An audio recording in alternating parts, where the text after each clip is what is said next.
আমি যখন বিকালে বেরোই তখন অনেক মহিলা আমাকে জিজ্ঞাসা করে, মানে প্রশ্নই বলতে পারো, যে আমি কোথায় যাই, কি কাজ করি, সন্ধেবেলা কেন যাই। তো যারা এই ভিডিওটা দেখছো তাদের বলছি, যাদের মনে এত প্রশ্ন, তো দেখো, আমি যে কাজে যাই সেই কাজটা হচ্ছে আমার, তোমরা তো দেখে বুঝতেই পারছো।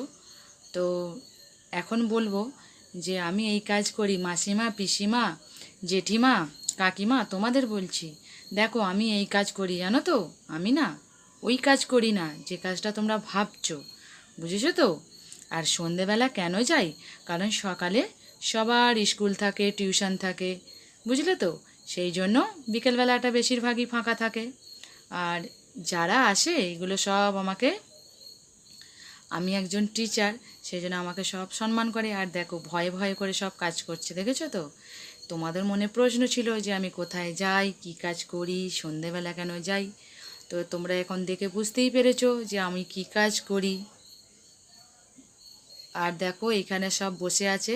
তো আরও পরের, মানে এটা তো 5:30 থেকে চালু করেছি, তো 7টা থেকেও আছে, সব আসবে। আর এদের যেগুলো ছিল এদের সঙ্গে সেগুলো 2-3 জন আসেনি, ঠিক আছে। তো এই কাজটাই করি।